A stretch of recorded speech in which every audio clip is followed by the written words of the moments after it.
date is June 6, 2013. The time is... June what is it? I'm sorry, thank you for correcting me. It gives me an extra couple of days for the mortgage. June 10th, sorry about it, I'm glad you caught that. And the time is 6:33 p.m.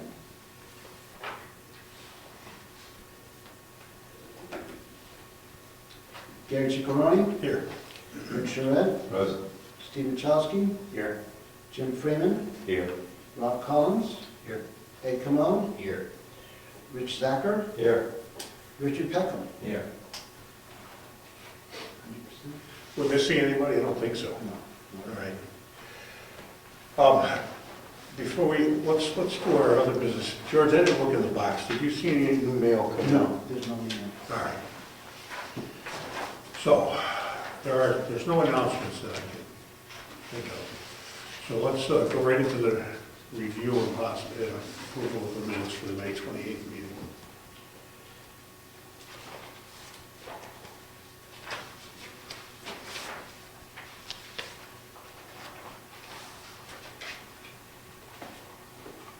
I have a question. In your procedure, you do not email these minutes out before the meeting? Yes, we Yeah, did. yeah. I have not received it. You've not received this minute, right? No. Could you send me a thank you email? when I thanked you. Well, did you send both the email and the agenda at the same email? The minutes of the... Oh, maybe, I got the agenda, but I never got this. okay, I don't know why you didn't, but, did everybody else receive the minutes in the mail, email? Mine was attached. Yours? I did. Okay, maybe there was two attachments, Dick, I don't remember. Okay, I'll check it out after the meeting. okay. No, I just wondered if this was the Yes, it is, procedure. it is procedure to send out. Okay. Any amended minutes, or Okay. draft minutes.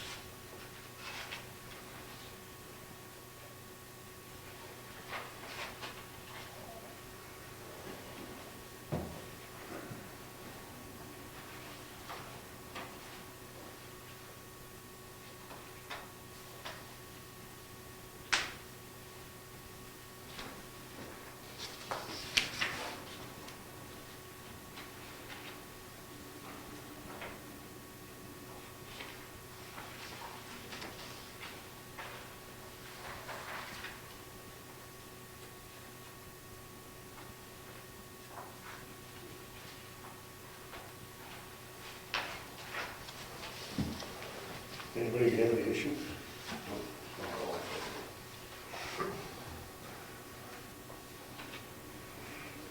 I move we accept these minutes as is. Second. Any other discussion or anything? Anybody see anything interesting? Okay, all in favor? Aye. Opposed? Any abstention? Yeah. Me too. Okay. We go into the hall records.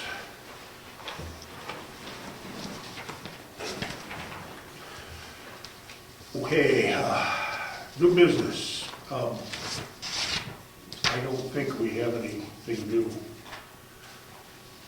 on the agenda at all, so we're not gonna go there, although, I don't know, Rob, you can fill in this with anything. No, I'm just organizing myself. Uh, I do have something. Okay, This is a bill that we received from the Office of Energy and Planning convention that I went to. yep, Now, I only stayed there until noon, so I would pay my portion, which is 60, but I told them ahead of time you couldn't go, but because it wasn't canceled on time, they're expecting payment. So, however you want to handle that, I can take care of my portion. well, I don't think you pay for your portion, the planning board pays for that. We have funds allocated to do things like that, to go to seminars, et cetera, related to planning issues, so you're not taking care of it anyway, the planning board has the money to take care of that. As far as the other thing, about me not going, Yeah, I said that I did tell them the day before, because I believe that's when you told me that you couldn't do it. yeah, I could not. And they said that, well, that's not enough time, you need to do it sooner. Was that a discussion after the What's meeting? what's their policy when they say sooner? 2 days before, 10 days, 2 weeks? Do they have a policy? I can't tell you. Don't know. I don't know whether, I don't think it's a hill to die on, but. No, I just have to Yeah, make let it me have clear. it there, and we'll figure it out. Didn't you say you stayed for half? Yes, I stayed until noon, about noon. And the bill for the entire day was 60, right? No, mine was 60, yours was 60, so it was not fine. Yeah, but that's what I mean, for the entire day it was 60. So you're paying the entire day whether you stayed half a day or not, that's, okay. I'll have to figure this one out. We have no answer at this moment. Okay, I guess that's the new business. Old business, CIP. These are fresh, new things. Anybody want to go through them? Has anything major changed? Well, there's a few items. Is the plumbing in here now? Yeah, plumbing's in there, yeah. And we can go through it, take a look. What I did was I met with Ron last and got a realistic, slightly padded quote, but not much. You know, he said you can definitely get it done for this, and it might be less, but there's no trouble using these figures whatsoever. So, everything else is relatively the same. There's a few little things in here, for instance. I bumped up the excavation. See, nobody knows whether, when you start digging a crawl space out, if in fact we choose to do that. It's a hefty chunk of the price of that refurbishment of the building. I mean, nobody knows whether you're going to run into a Volkswagen-sized rock sticking up out of the ground under there, and they're just not going to get removed.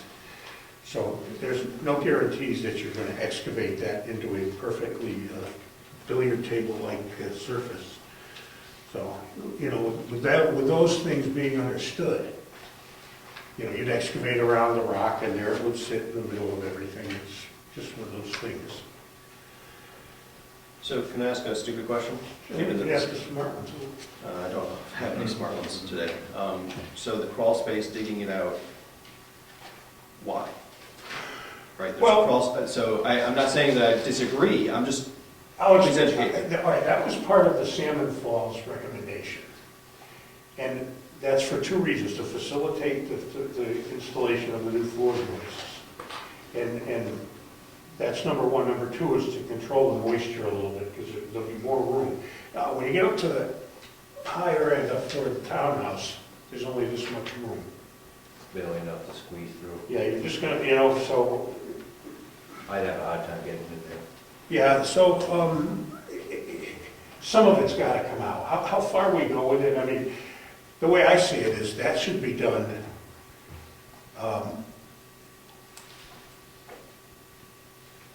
whoever does this, let's say they go in and they get 12 inches out of there, which would be adequate to work, and solve moisture problems.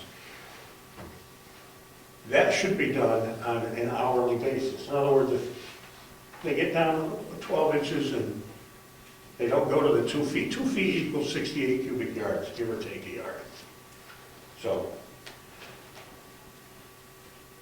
and that should be able to be done with the exception of boulders that you're not going to be able to roll through that door back there, or they're too heavy to move. Should be able to be done in the 200 man hours without too much difficulty. I mean, it's not, the soil's relatively loose, it's not compacted. Why do it? Salmon Falls recommended it, and it would help to take some of the dirt out of there up in the upper end, to, you know, for those two reasons. So, I put the $5,000 in there because that's the worst, probably the worst case scenario. For that money, you would definitely get most of the dirt out, and it would alleviate all of the problems. So, and it might be done for less than that. You never know. You get into that thing, and you come to the quandary, well, is the contractor willing to do that aspect of the job on an hourly basis? I don't know that. I would be willing to do it that way, because I'm gonna hire kids to go in there with buckets and pull that dirt out. So, That's a lot of dirt to move with buckets, crawling around. yeah, a couple of hundred man hours is quite a bit of time. Yep. Now the walls go down, are there any issues if you take 2 feet of fill away from the inside of those walls? Well, the footing's down deeper than that. Okay. That's what I was asking. Yeah, the footing's deeper than that. And we're not gonna cause any problems moving the frost line down 2 feet. Well, you're digging the inside out, and we're insulating that anyway. And basically, let's put it this way, the building's been there since 1967, I guess. If the frost were gonna heave that building, it would have dived under the footings already and lifted the building. It hasn't done that, and the frost comes from outside, not inside. It never freezes from the inside. You know, it's always external, the issues. I don't see a problem with that, and neither do the architects that looked at this. But the footing is down where it is, you know. Well, for dropping it, enlarging that crawl space, there's more than enough room to put a nice gradual taper, so you do have water running off to that back section. Shouldn't be any need for water. Well, just, you know, like the plastic that's under there now, the water that came from the leakage from the water, from the pipes bursting, has run down very efficiently. There's more than enough room to take that down to give plenty of access to the townhouse portion. No matter what, I take some of the dirt out of there. Oh, absolutely, yeah. There's more than enough room for that. We take a look at all this stuff. These figures are accurate.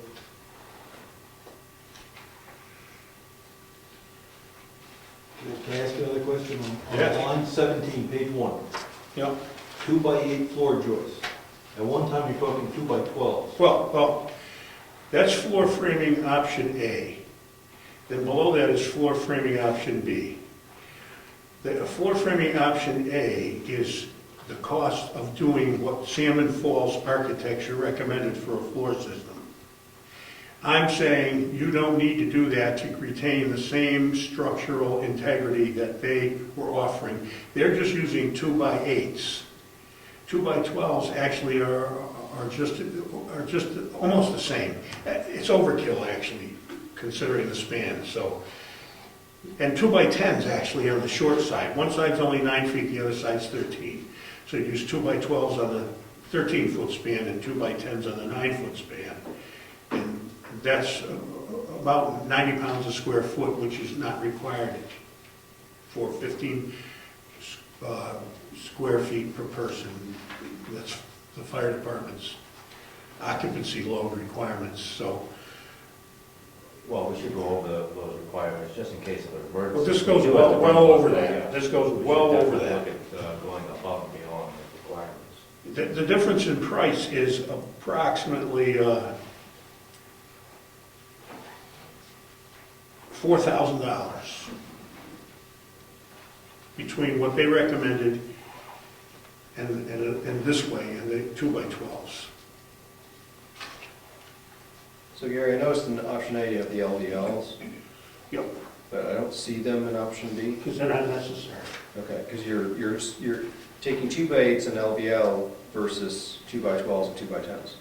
And Right. you end up roughly equivalent, just a lot cheaper. Yep. Is that the way to read this? Yep. Okay, thanks. Yeah, and less labor intensive too. I mean, that's not the easiest job in the world, pulling a 40-foot LVL into that crawl space, sticking it up under floor joists. You're gonna need footings every 8 feet, lolly columns. The interesting thing about the kind of hangers that I'm recommending using with the 2x12, I've spec'd none of this out. The reason I haven't spec'd it out is because let the town pick what it wants to do, and then I'll spec it out. There's so many different options here. I don't want to spend a week and a half specking every single thing out, and the town's going to pick what it does. It may demolish the building, then it was pointless to spec any of those options out. I don't know. But when I mean specifications, I'm talking about, this is not specifications, this is the price data sheet. Cost data sheet based on material requirements and labor requirements. The spec sheet describes the grade of lumber, the method of installation, how the joists, the hangers go in, et cetera, et cetera, et cetera. That kind of, I will spec something out, but only after the town figures out what it wants to do.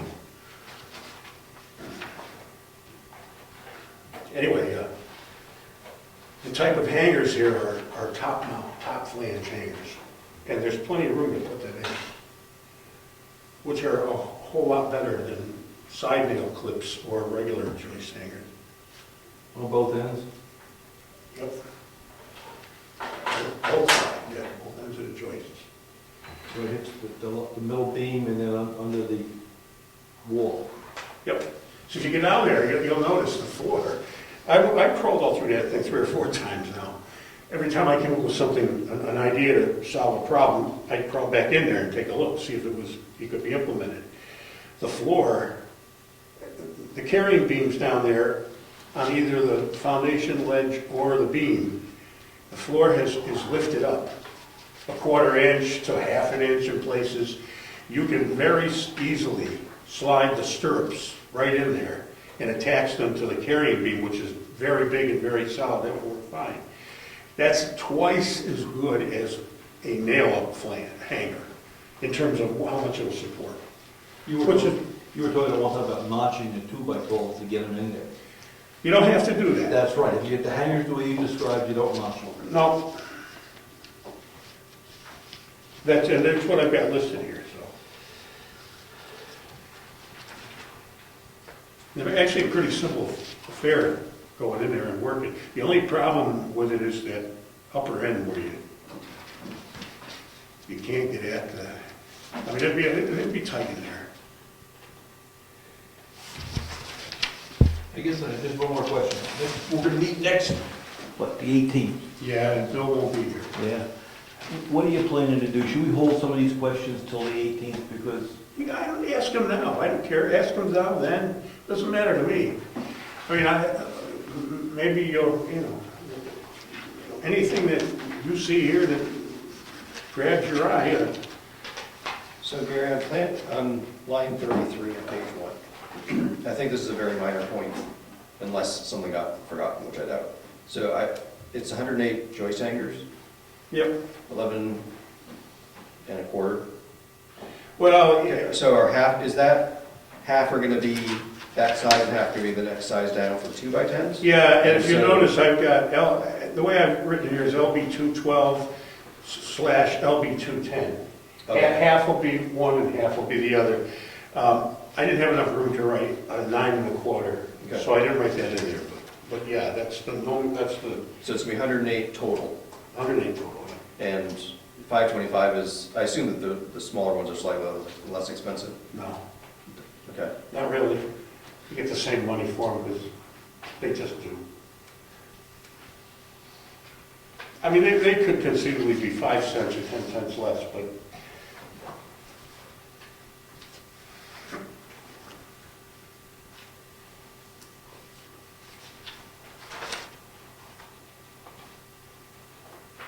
yeah, on page 1 again. yeah. You pull to the right the aggregate totals for 3 of the items, but not number A. Well, and then because you're not going to use both options. You can use one or the other. And that's why, in the aggregate column is what I totaled the cost of refurbishing the building up with my Excel program. And I'm presuming everybody will want to go with the less expensive one. It does the same job. Why would we want to, it's less labor intensive. So I only carried that one over to the aggregate column. Otherwise, the building would have got $13,000 more expensive. So the totals on page 4 are from the lesser expensive options? From the lesser expensive option in that particular category, but for insulation, I used the more expensive option for several reasons. If anybody wants to know. What page, John? Huh? What page? 2. Okay. Yeah, the insulation. There's 2 ways it can be done. Option A is the standard R30 unfaced fiberglass bat, And then underneath the floor joists, I would put tongue-in groove or rigid insulation with it and caulk it in. And then you would have almost a ceiling down there of dowel. That's one way to do it. It's actually more expensive because I would automatically foam the ridge board with the foam because that keeps the rim board from rotting. But floor insulation option B, quick and easy, costs $400 more, but it's an R22 spray foam which encapsulates the wood, and then the rock can't even get at the wood. So I would use that just because it would be done in about an hour and a half to 2 hours, 3 hours maybe, as opposed to a lot longer to put that styrofoam up. The less components you ever have in the system, the better off you are, always. If you can do the same thing with less components, that's one less component that can fail. So what's the R value of the options A and B? Well, Can you just add R values? Is that? Well, option A, R30 unfaced fiberglass bat in the floor, and the dowel tongue and groove insulation is R3.5, so you would get an R33.5. However, that's so unnecessary on the floor. In fact, Salmon Falls recommended with whatever company they recommended, which was, I don't know, 3 times more expensive than these people for some reason. They specified R10 in the floor. If you look at, I got this thing here, you look, says, put their phone, I can get R22 with this for considerably less money than their company, whoever they recommended. And those are quotes I got from Superior Insulation. They're not hypothetical. He came out here and he took a look at it and he quoted it, so.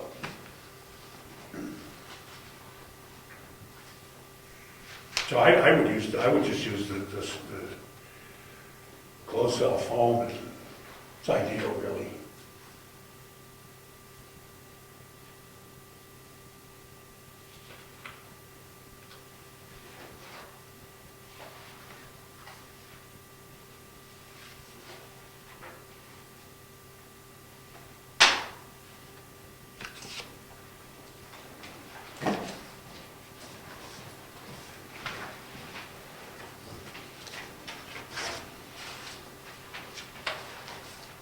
I don't know which one of the options in this walls. I mean, we had that discussion at the last meeting about whether or not they were going to leave the wainscot or take out the wainscot and reinstall wainscot. If you look at on page 3 of all the options for walls, the upper one is gut the walls above wainscot, leave the wainscot, and work from there on up and foam in the walls, spray foam, and they have a pouring grade foaming with the end of wainscot, so it does the same job, same R factor. That was one of the things that we talked about at that meeting that night. And then the other thing was gutting the entire wall and installing new wainscot. And that's item number 129 on option B.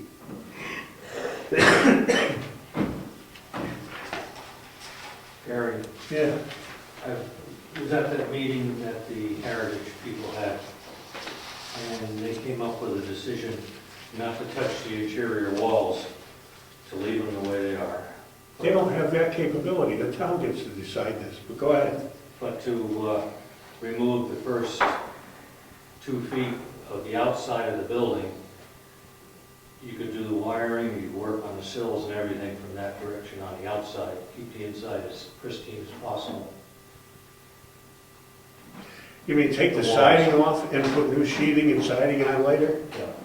Cost them a lot more money. But this was in the minutes of the last meeting. That would cost them an enormous amount of money. But I'm just relaying the message. I bet you they put $5,000 in it just to do it. Why not just cut the, go, you know. If you gut it above the wainscot all the way around and cleaned out the space, you could definitely fish your wire down to an outlet without any more trouble at all. Just simply run the wire above the gut, drop down to an outlet, which is only going to be a foot below the top of the wainscot anyway. That would act, that's why there's schoolhouse wall option A. That's what you would do. You would never strip off the siding and the outside of the sheeting. You throw it away and rebuy that. You'd spend thousands of dollars doing that for absolutely no reason whatsoever. The concern was that when all the work was done from on the inside, you'd have a very nice ceiling, you'd have a very nice wall, and you'd have wainscoting that was old. But the feeling would start to, the building would start to feel more like this room than an old schoolhouse. And that was the concern. How do they preserve the feeling of an old building? I'm not saying don't leave the wainscot. Well, I understand. I heard you say I don't care. All I'm saying is to strip the siding off so you can put a few electrical wires in is thousands and thousands of dollars, several thousand, 3, 5, I don't know, I'd have to figure it out. Just to wire the place when all you're doing is you're gutting above, right? I think the discussion was around taking off just the minimum amount of siding necessary to get in there. And then taking some off on the top and blow in insulation. Then the inside's left alone, except for a ceiling work. Then I wouldn't recommend doing that to the building because you're gonna, if you blow in the insulation, you're gonna have a very poor insulation value, drafty building. I mean, the walls are only this thick. You're not gonna get much out of that. Well, wasn't the interior actually of less historical value than the exterior? Well, the ceiling's home. Yeah, that's a good one. Everybody's gonna take that down. And then someone suggested, Well, if they want to spend all that, listen, it's not up to me. If the town really gets to, but the town really, if that's going to be another option, then I've got to come up with that. I don't have that listed here. To take, you aren't going to take 2 feet of siding off that building. You're going to strip it from the bottom up to a certain point, and hopefully that siding, which may not stand up to having one snuck out someplace where you can patch back in, sometimes those become a monster that bites you and you're halfway up the building before you finally find a good one that you can come back into. That's to me, that I would never take that approach because now you're guessing and saying, well, if it works out, it'll be this price. Doesn't work out, it could be that price. That's what has to be avoided when you start talking to the people in the town, as far as I'm concerned. You got to say, this is what it's going to cost. You can put a figure on it. But the figures, that's why I said $5 or $6 grand to do that, because you could run into that. You might not. I'm sure there's going to be a lot of back and forth preliminary parts of getting this together. I'm sure to be discussed on the 18th. Yeah. Yep. What I say is if that's going to become a viable option, then it has to be put into this thing right here, and that has to be presented to the people of the town. This is one of those things they want to do, but it's going to cost you this. Is it worth it? I don't think anybody, this is not a historical thing. I don't think it's up to any one individual in this town. The town needs to get reality and vote on it, whoever's willing to participate. I thought the object was to restore a building which would be a repository for historic artifacts. I don't know. Not to restore the building as a historic building. Am I wrong?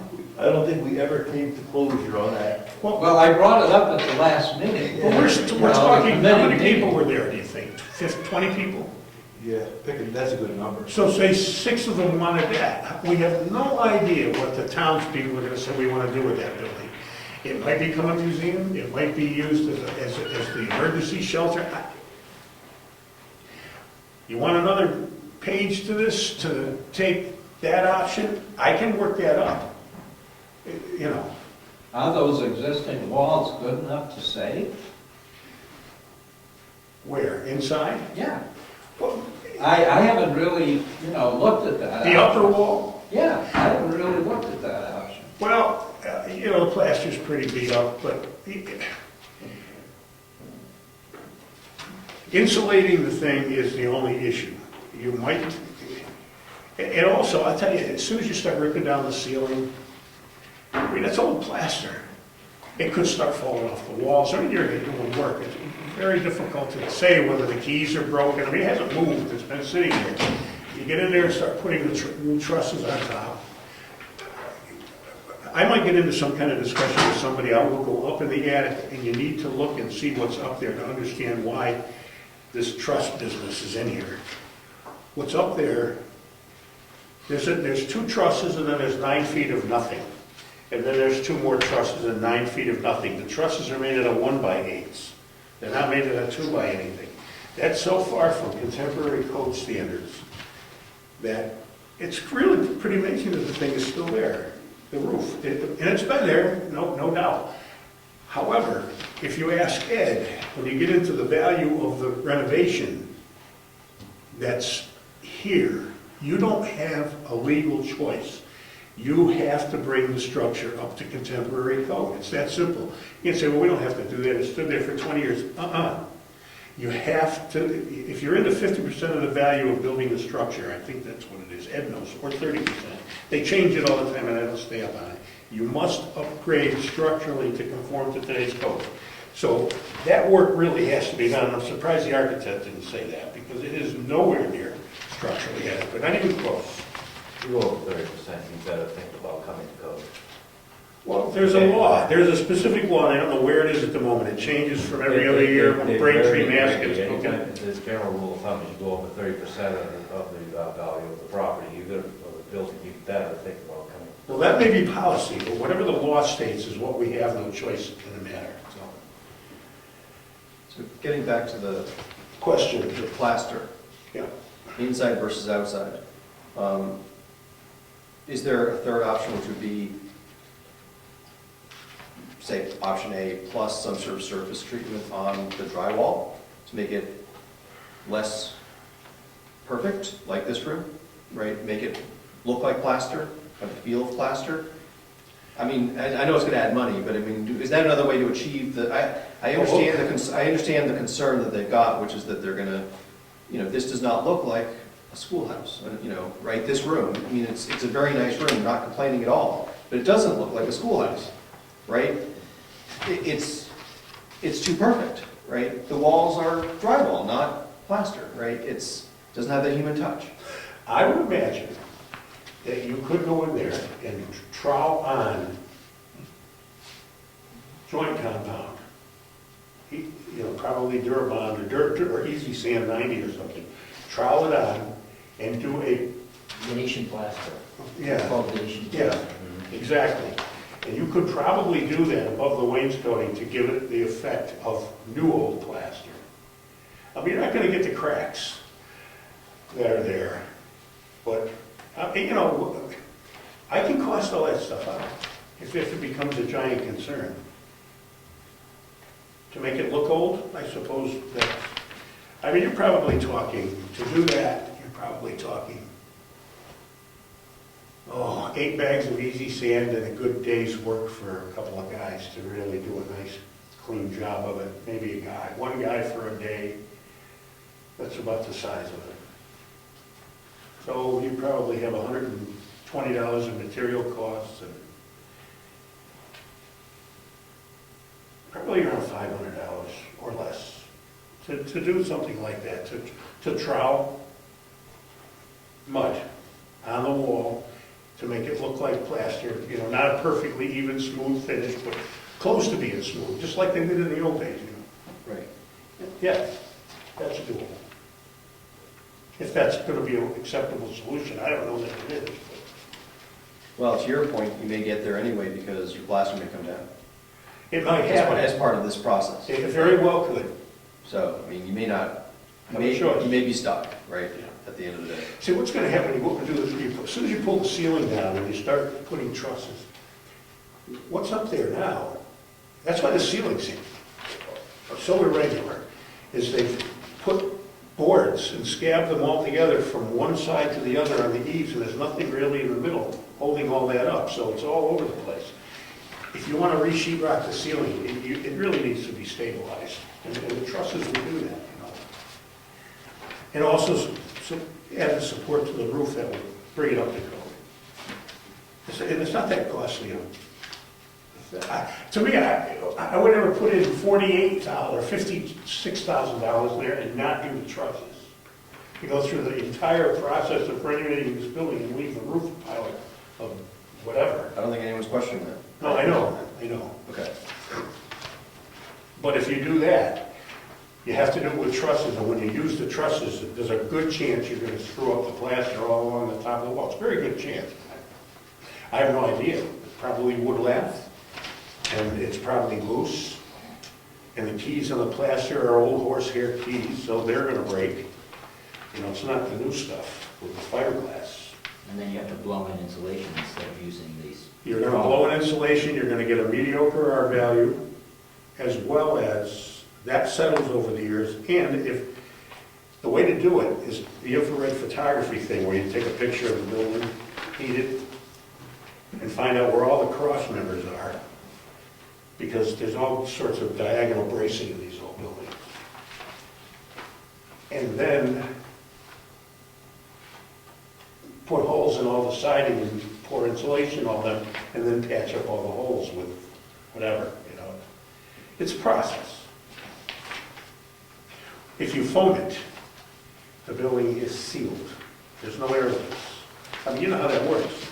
The wind blows by the building, creates a vacuum on the leeward side, that sucks the air out of the building through the chinks, which creates a vacuum inside the building, which sucks the air in from the windward side, and that building might get 5 or 10 or air changes if they have no idea. There will be virtually none. You'll have to open a window for fresh air with the foam. But there's whatever. All I do is cost it out. Yeah. Bump out cost. The bump out cost, did you total that up? Yep. Yeah, it's right in the back. What page? Oh, I gotta get there. I don't remember the page number. It's oh, the bump out is really page 8, isn't it? Yep. And it goes into page 9. Yeah. Ooh. What happened? My computer cut. Ah, the total didn't come out. I'm very sorry about that. Page before. Huh?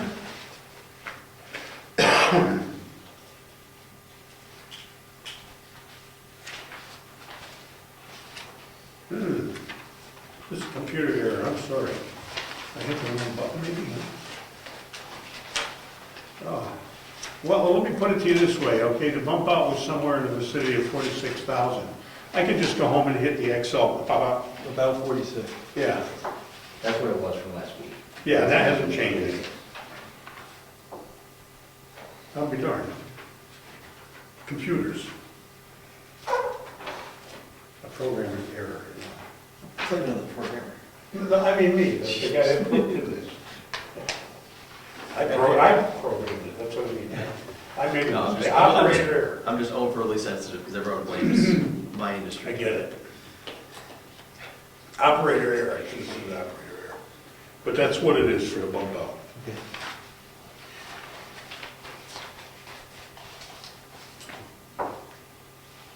So here we are. So the three final figures we've got is new construction is 113. Correct. Renovation is 67.6, so 67.7. Yep. And the bump out is 46, Yep. 421. Okay. Yep. Okay. So it hasn't changed, well, it's gone up a little bit. Well, the plumbing got a little higher. Yeah. The handicap showers, to buy the thing with all set up with all the accoutrements, $1,200 just to buy the shower. I haven't put one in 15 years, so I haven't been chasing that number around the marketplace, so I don't know. I didn't know that. Ron, he knows it all. He has it all now. What's the tax rate in Brookfield? Is it 16? What's the number? 1750-ish. You know, 17. So, one bath and two bathrooms for 11,000. One. Okay. One handicap bathroom.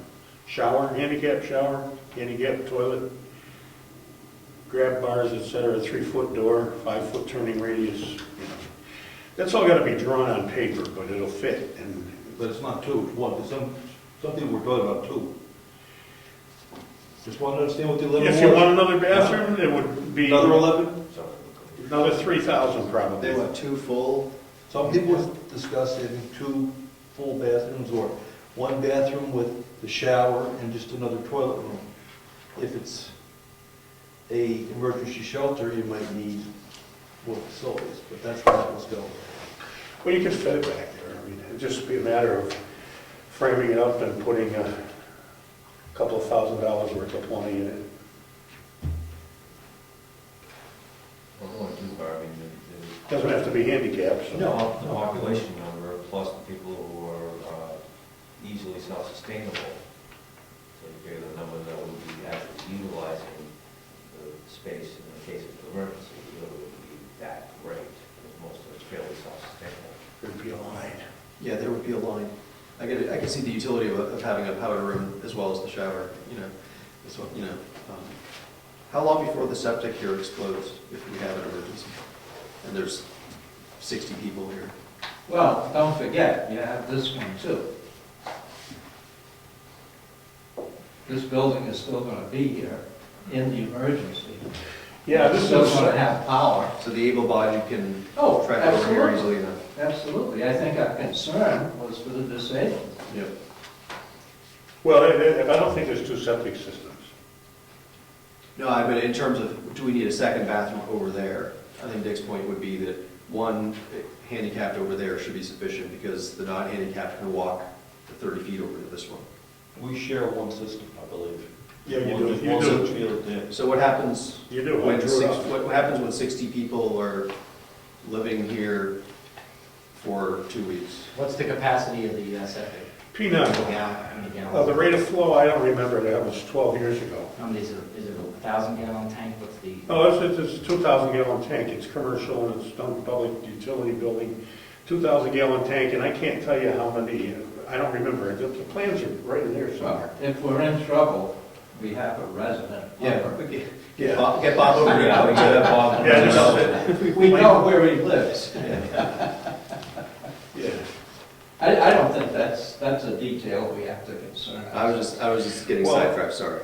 But Unless Hampton Beach decides they have to come up here and camp, you know. well, we're not going to be any worse off than we are right at the moment, if that were today's shelter. That's During a right. tragedy, that people would be using the facilities that we have. Well, I don't know. Anyway, I'm very comfortable with this, and there should be a lot of people that would be willing to work for these rates out there. I'm quite sure of it. I get 5 phone calls a week anyway from contractors that don't have anything going on of substance. We have a selectman here. How difficult is it going to be to reduce these costs to the tax burden? I was told that $100,000 of increased spending is $1 on the tax rate. For 1 year or? 1 year, the municipal rate for 1 year. $1 per thousand. Our whole budget is $750,000. So a $100,000 hit is a significant hit to the municipal budget. And even if we consider possible bonding, if we consider possible bonding and financing over a longer period of time, we could even reduce that, but $1 really isn't ridiculous. Well, we're starting out with some money. Yes, good point, good point. Oh, What was that? We have money now. Yeah, I would say, what's the discretionary spending? Good point, we got 30,000 in a trust fund, we got 15,000 in discretionary operating spending, and we're gonna get a little insurance money, so you take 30 and 15, you say. You're looking, you might have 50 grand. Yeah, so it's not, yeah, so so it's, that less now it's 50 than cents. And we put that on the bill of the broke, right? Pardon me? If we put that on the bill of the broke, Yep, and those trust, in that trust fund, in that fund. But that's where we're putting the money away. I was gonna say, what do you put it there for? Yeah. You're not accruing interest anywhere, that's for sure. And next March, you put in another warrant article and you, So Add some grand more is money. whatever, yeah. considering Well, having funding a isn't- complex. I don't think funding's a big problem. Well, that's not my mission But the anyway. people should be made aware of that. That should be part of the presentation. I agree. Let me read something I wrote up. Go on, shoot. Is the chairman going to put together the members for the faction that wants to do a historic restoration over there? What are you talking about, a historic restoration? Saving the walls inside and making a museum out of it? I will put together what Rob suggested, making new walls look old. To go in there and save the plaster, I think we're splitting hairs. In terms of when you say To the be honest with cost. you. Well, I just, from what I've heard tonight, I think someone's going to bring that up on the 18th to restore that to... Well, you're not gonna get it well insulated, that I can just about guarantee it. Well, that's not what I'm talking about. No, but if you wanna save it, you're gonna spend a lot of money, more money heating it. If you want an old building, you're going to have old walls and old drafts. As far as looking at the options. I agree. They're gonna have that. But is that what the town wants to do? I don't know, I'm not gonna tell anybody Well, what to you do. know, we've got these three options, and I'm certainly in favor of one of these three. But there is a faction coming in that wants to restore that to, See, this is why I wanna send this out to the so town. we're missing an option on this.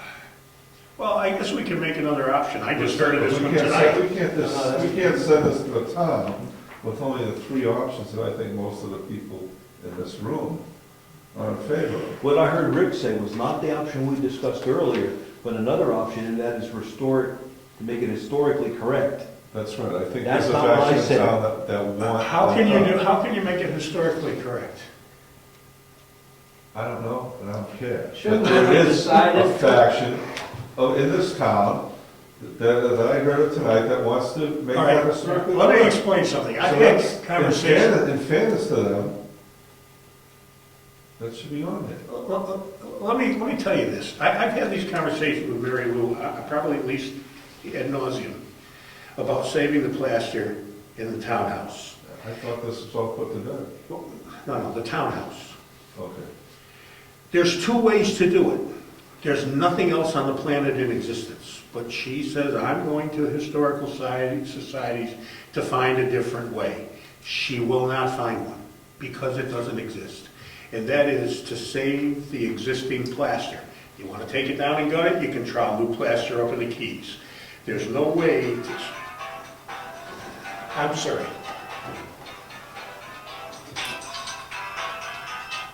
I'm busy, can't talk. Anyway, whoever you are, hope it's not an emergency. Anyway. Come back. My point is, we could go over this 2,000 times, and until she gets it, or somebody gets it from someplace that says, you know, there's only two ways. Evidently, I'm not an authority enough. But to save the plaster, you either have to glue it back to the existing lath, and you have to secure the lath, because that might be loose, or take the plaster off and retrowel new plaster and new keys into it. Those are the two ways. There are no others. Yet, somebody wants a new way that's more historically and aesthetically pleasing. There is no other way. My point is, I can't make up a way to do that. That's what you're asking me. How are we going to make this building restored historically? I don't know how that can be done, because historic restoration means that, first of all, the homosode on the ceiling has got to go, because that's not historic, so there's no way to make that ceiling historic. Okay, so... So you're asking me to do the impossible. If it comes up on the 18th, that there are people that want to do a historic restoration, Let them tell me how to do it. and then you can price it and put it as the fourth option. If they can show me the technology that will give them something that's 80 years old today, Whatever I'll they price come it. up with, whatever they come up with, you can price it and put it in there as a fourth option, right? If it's possible to do, we're talking a contradiction in terms here. It's possible to do it. You can't sit there and tell me it's impossible not to restore that to exact specs. I'm sorry, if I may. Oh, no, you can retrowel and plaster on. Yeah. You can do that. I think Gary's point is it's really hard to trowel on 100-year-old plaster. Regardless, it's possible to do, right? No. It could be a $50 million project, but it's possible, right? You can't make the plaster 80 years old. It's new. Gentlemen, if I may. It's new plaster. It's not historic anymore. That's my point. It cannot be done. I can plaster instead of sheet rock, yes. When you have people at a meeting that want an option of restoring this historically, you can't come in here and say, here's your 3 options, we're not listening to you. No, I can give them a plaster option. Restoration option. A plaster option, that's the difference, is whether they have sheet rock or plaster. It's still gonna be new plaster, because there's no existing plaster on that ceiling to restore, to glue up, is my point. Can you make a 4th section of this spreadsheet that would put a price on whatever they may want? No, some things are impossible to accomplish. If you have $500 million, you can't make old plaster that's not there be old. Well, It's gonna be new and it's gonna look just like this sheet rock ceiling. Perhaps you can save the old plaster.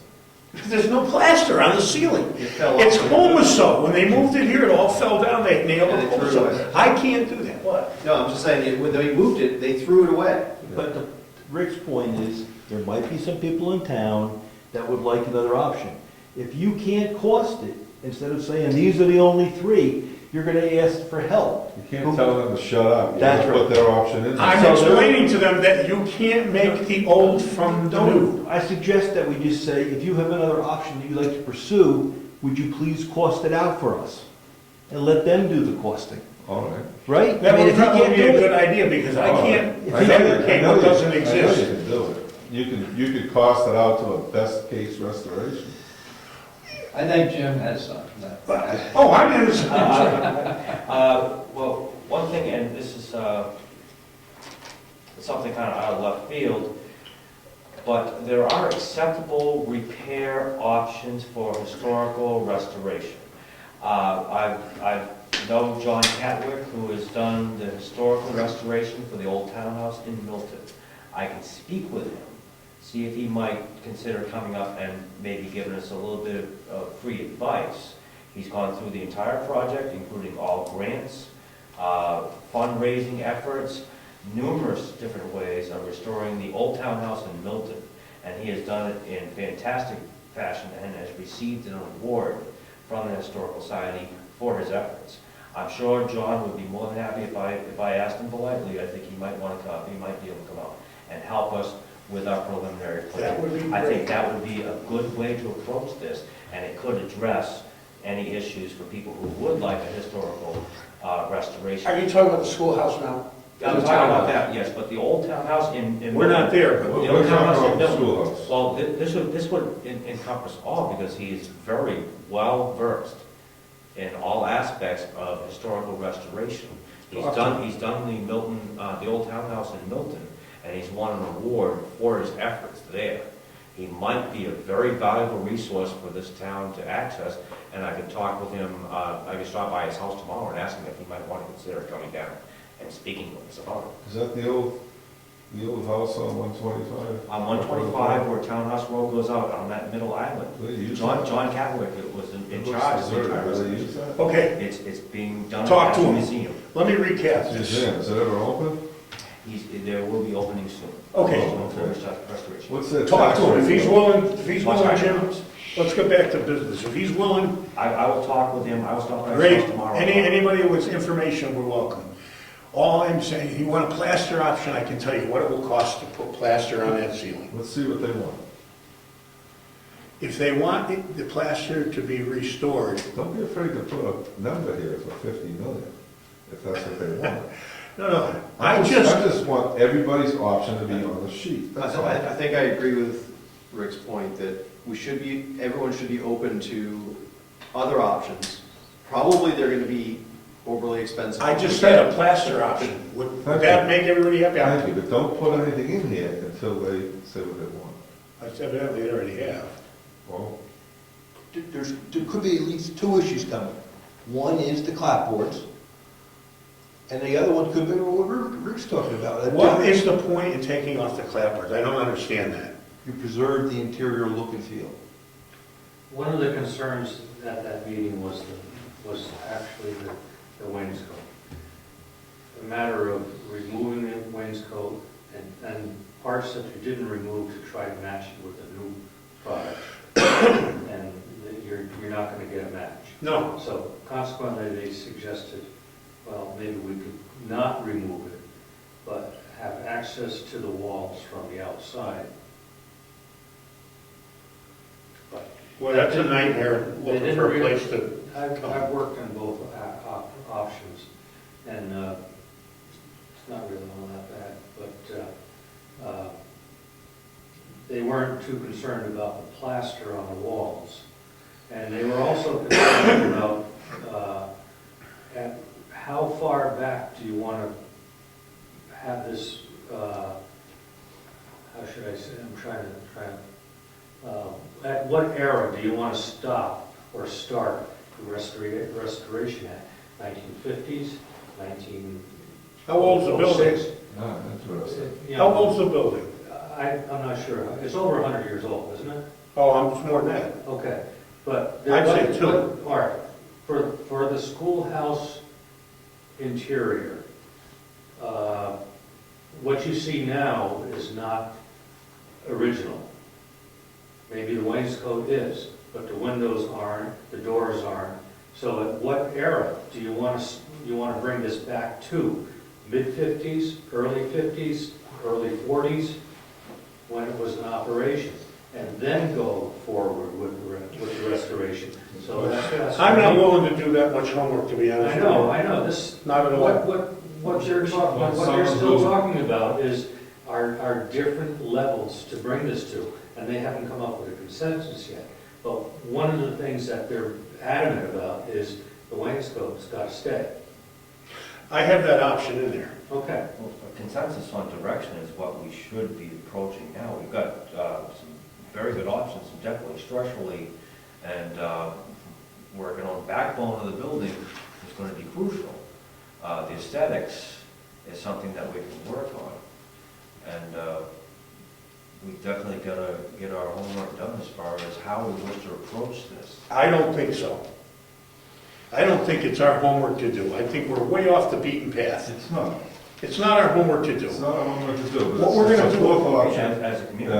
that if it comes up, they need to do their homework on it. Well, they can do all the homework And they then can want. get on the list. I'm just not gonna have an argument with somebody about whether or not you can make plaster magically restore itself with some other method that doesn't exist today. I don't have the time for it. But that's what I get Get into. into that argument. But I get into it, and I'm not gonna continue getting into it. Well, Here's the point. let them talk. Our job is to put something before the town. This is what I want, where I want to go with this as chairman. Put something before the town. I don't mean it has to be solely our creation. Let this go to the Heritage Commission, and if they have a bunch of options, let them put this in the questionnaire to the town. We're giving them a starting point here. That's what I want to get for them. Three good options, right here. No, okay, those are three options. But that's not just the only thing. The letter to the town as to whether they get to pick things. Now, the selectmen get it, the committees that are all meeting here get it, the rest of the folks, the Heritage Commission, they all can do what they want to this. We're just giving them a starting format, so it's something that they can look at and work over. I'm not telling anybody what to do. My druthers here are irrelevant. All I'm doing, Frank, let me read this to you. This is what we want to do tonight. This is that. I came home today at 5:35 and I batted this out by 6 because it's the best I could do. I should have worked on it earlier. I was busy all week. I couldn't do it. But let me tell you what I batted out tonight. To the Now, citizens of what is Brookfield. this now?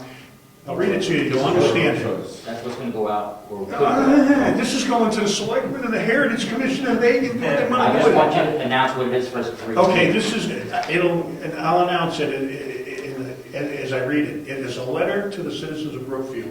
It's the possible choices and what the expenses are going to be. And I just made this up in 20 minutes. As many of you are aware, the schoolhouse building attached to the rear of the townhouse has structural problems. The selectmen, through the Heritage Commission, retained Salmon Falls Architecture to evaluate the problems and submit a report as to the severity of the problems and possible remedies. The town has had several meetings consisting of the members of the public, the selectmen, the Heritage Commission, the planning board, to explore solutions and discuss funding to correct the problems. The report states that the building is structurally unsafe and should not be used for public functions in its present condition. If the building is to be used for public gatherings, as well as an emergency shelter, other items must be incorporated into the plan, such as a handicap access, lavatory, and shower facilities. There are 4 basic courses of action to be taken. Option 1, leave the building as is, but allow no public access, cost 0. Number 2, renovate the existing building to contemporary code and standards. Number 3, and I didn't put the prices in, that can be done later. Number 3, demolish the building and build a new structure in its place with the same footprint. Number 4, demolish the building and replace it with a smaller building necessary to house the mechanical heat system requirements for the townhouse and the handicap lavatory. The problems and repair requirements, as well as the cost to refurbish the existing building, are listed below. 1, excavate earth from the crawl space. 2, repair the foundation. 3, remove rock from structural members. 4, install the structurally sound floor system. 5, gut the interior of the building. 6, install trusses in the areas lacking proper roof support. 7, insulate the building R22 floor, R28 walls, R49 ceilings. 8, install new drywall on walls and ceilings. 9, install handicap bath facility. 10, install handicap access doors and upgrade ramp. 11, install 100 amp electrical sub-panel, emergency lighting, other lighting switches and outlets. 12, install new heating unit. Now, this is what I came up with. This is just it's got to go, people have to put in, and there are the other options. I didn't have any more time to do this, so I took what I took and brought it down here. But this is the kind of letter that, okay, the Heritage Commission can make the wording sound anything they want to make it, I don't care. But they got to start somewhere, Right. and I firmly believe the charrette is going to get us absolutely nowhere. That's my belief. Maybe I'm wrong, I think you're right. but this may get us nowhere too. But it's something we haven't done before, and if we give it to the committee and they can work this over, I can finish this. It won't take me another 20 minutes to get the other options in here. Let them take it. Everybody else got a contribution Yeah, to this this? was a homework assignment. Yeah. I didn't do mine. The expense of a charrette should be placed towards the actual project itself instead of, instead of going towards a Gallagher. I'm not going to tell anybody what to do. That money should be better spent going towards. See, we're sitting here arguing about whether we should restore this building to make it commercial or art commercial, historical. Okay, if that's what everybody wants to do, the town should get that question. Should we plaster the ceilings? Fine. We can put a plaster figure. We got plaster walls. If it all falls down, we got to replaster the walls. Such is life. Or Rob had a suggestion. Put mud on the walls and make it look like plaster. We put blue board up. And that would work. And you could texture it to look old. I want to I see. could even probably crack it if I I tried. want to see these 4 options, from doing nothing to number 4, followed by a number 5 saying historic restoration. And at the end of each one of these options is a price tag. Here, this was. And the only problem with historic restoration is that's an endless argument over whose history we I don't want to follow. talk about that. I don't either. That's my point. I just want it as an option. Okay, historic restoration, I can put it down just as historic restoration. Historic Number restoration, 6. 5. Historic, but I have no idea what that means. Just historic restoration, thank you. That's one of the options. Okay, we can put that there. Someone's I can't got bust to it put out. a price on that, because these 4 are going to have a price. This one has 0, this one has 67, this one has 114, or whatever it was, and that one has 40,000. And the historic restoration, someone's going to come up with that number. They gotta spec it out first, because Well, you that's see right, this here? that's right. This didn't come from And if it not doesn't knowing have a anything. number, when this goes out to the town, you can have question marks, other words, blank check, Okay, okay? I get it, All right, I get it. it's got to be numbered. What you wrote for your heading, I think is perfect, but it's gotta be really simple. All you need is have a graph, because it says everything. It says what your option is, refurbish, demolition, bump out, replace, and the project cost, 1, 2, It's 3. historic restoration. Or you can put that down here, you can add it to it. Yes. You A, B, C, D. But You you can't can't put- put this out for people. Now listen. But you can put a blank check there, yes. No, You have to. Whatever. Okay, They might come up with a number. I get it.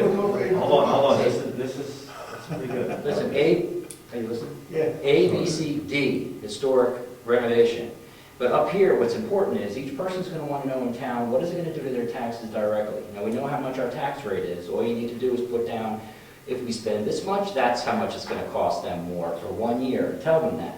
Then they just vote right there. They just check off which one they want. Or It has Jen- everything in one little card. That works. If you put too much on that piece of paper, it's going to go in the trash because people do not have time to go read all of that. But the heading is perfect. Well, The heading, it tells you everything. I wrote that based on the recommendations of this board last time. It says, describe adequately the problems. So I tried to do that with, these are the problems and repair requirements. Well, hey, we take it out, I don't care. This is not my wants. No, that's perfect. I'm Oh, just saying that this little graph thing here tells people how. I like that. That's how much great. they cost. It's gotta be simple. That is- So let me ask you this then, if we were to do this, this is the cost option of repair here. The historical option, I'm gonna put a question mark. I don't know, because it depends on who decides what the historical thing would be. Okay, let me finish. Then there's the other option of new building, and then the other option of the bump out. Those are the three options. And the historical one is not really a fourth option. It's a subscript of refurbishment, which is, you know what I mean? It's not like the fourth option, because refurbishment is refurbishment. If you refurbish it historically, it's still, you know, I mean, you're gonna leave the wainscot, I've already got that as an option. If you're gonna refurbish the plaster, somebody has to explain what they want, which means everybody has to go to a consensus on what they consider a historic refurbishment is. I mean, that means everybody has to come to consensus on that particular item. I'm not gonna define it, because my idea of what would be a historical refurbishment may be an argument among 50 people in the town, and I'm not going there. I don't care what they do. I'll cost it out, but they gotta tell me what they want in terms of historical restoration, and then I'll cost it out. That's all I'm saying. You don't even have to cost it out, they'll cost it out. They haven't cost. Okay, They haven't cost anything out yet. earlier you said, Let's move on. earlier on the show, you said you weren't gonna cost it out, now Right. you're willing to cost it out. You're sorry. May I ask you, does everybody think this is a good place to start, Rick? Yes. Yes, it is. yes, yes. Especially And the then- description at the beginning. And then take Ed's little matrix. It's We that can simple. incorporate that right into this. Staple this onto that. There you go. Just Instead read it, of all you those send it back. details on the bottom. Yeah, I would advise just, you have to get rid of those details. Well, you the guys that told me to do that last time. You said describe adequately the problems. But you need to That's- you need to use words that aren't things like crawl space and truss and stuff like that. You don't, I mean, that's too much detail. Fix the roof. Yeah. People say, well, what does that mean? What do you mean, new shingles? Too much Okay, detail. Fix the that roof. is why you need an informational meeting, That's where these details either come from. before or after the people get this letter. Because if I got this letter, your letter, Okay. I would I say, get it. what is entailed in restoration? So can I ask What you, is entailed in bump out? help, So they would come to, no, all you have to do is put in there that there will be an informational meeting. Okay. Instead of this laundry. get rid of the list. Okay, so I'm scratching number one off, which was describe adequately the problems. That's- No, We will at the meeting. Yes. The We're done with the introduction, meeting. the introduction is excellent. Yeah, we actually liked that first paragraph. Okay. We liked the list of options. So we're getting rid of this. Yeah, because I think that you're gonna, because Done. when you do that level of detail, the other two, you filled another page. Done, That's progress. You gotta put that in. done. I would I love it. advise that that be listed as an actual tax impact, not a tax amount or a proposed amount. Well, how could you? Because well, let's say 67,000 is going to. Why can't those guys do that portion Well, of that's it? right. We're not But gonna if discuss. we list this as an actual tax rate, that could be considered a contract on behalf of the selectmen if they sign it up that way. If We'll it's be a tax, careful. it's a tax impact. This is gonna go by the lawyer first anyway. 50 cents per thousand. That's a planning board suggestion, Look, right? why can't we give the selectmen this piece You of paper? can, thank you, we'll take it. Tomorrow night, That's what I like. I don't wanna get into that. we'll take it all. It's smart. I'll work with That's that. good. I What like- do you want me to? Why don't you give me that? I would like to say that I do like that very much. That's a very good idea. Here's 2 copies. Thank you. Done. Very good idea. That's where I wanted to go tonight, right there. Good, we got it. Great. Top diggity. All right, And other comments? Oh, you having fun yet? It's capital improvements, man. It's our mission for the year. I have a positive comment, that this is really good. This I is mean, if I very- didn't have this, I wouldn't have been able to figure out what was what. I'd be scared to death without Yes, this. thank you, Jerry, for the decision. And I think the townspeople are going to appreciate that. You're welcome. This should be available to them, Absolutely. and it will become available to them. Yeah, For instance, if they come to the supposed meeting that we should have, we got fixed page 9. and you gotta get the word out to people, you gotta really mail it to them. If they don't come, it's their own problem, their own fault for not being on top of their own lives, but I do have another comment. As I mentioned at the selectmen's meeting, that there should be a coordinated effort for outreach on this. Just mailing it out in the tax mail out is not gonna be enough. I think we should actually it's too spread late for out that and anyway. actually, listen, we have to start talking. Tax bills are coming. Oh, the tax bills are coming? Yeah, it's not going out with the taxes, it's a No. separate letter. Oh, okay. So getting back to my point is that we really have to contact as many people as we can. And I think we need to either divide the town into quadrants or something and go out and talk to everybody. I've already talked to a lot of people about a lot of this. I agree with you, but I think that should not be the purview, under the purview of the planning board. It should be the committee that sits here, come up with who's gonna do that stuff? Who's gonna take on from A to E and F to L, or whatever the hell it is? Somebody in the town, we have a voters list, we have the list of all the numbers and people live in this town, and people on the committee that do this. I think that's their job, not the planning board. Who's the chairman of that committee? Bill Nelson, the selectmen are chairing this, they're running it. Well, it wasn't clear we had a committee formed, I don't know who the representative is from the planning board, and we'll need a rep from the heritage committee. So maybe you want to pick a rep tonight from the planning board to work on this committee. For what, the one that's been meeting? If we're gonna make, I'm the one that's, you're gonna be the rep from the planning board. I'm sitting there every meeting, right? Okay. Only because I put this together. Anybody else in the planning board's welcome to participate, because I think it's townspeople, more the merrier. I think we're trying to form a committee that has representation from the three boards. Oh. Put together a strategy to A move new the project forward. Just a few people. If it, you know, So how many people do you want from The the people. planning board? Many as wanted to show. Well, you guys are building a committee, how, you want too many, you don't want too few, what's What do the you want? right number? 2 from each committee. There you go. So, So pick 2. We'll get the heritage committee to pick 2. I suggest Gary and Ed, Well, I videotaped. because he's gonna be there videotaping. If that's what the board wants, that's fine. And unless somebody else wants to jump on it, I mean, Are these open meetings? Yeah. They have to be open meetings. Okay. But if we have 20 people there, we're just gonna start to, Right. so I think formalizing it as a committee is probably the right thing, given the RSAs. And it doesn't have a lot of overhead, but, I mean, it makes it clear that it is what it is, and that it's a public meeting and all that. I think it's a good idea. Yes. And proper minutes will be taken and will be set up and noticed properly.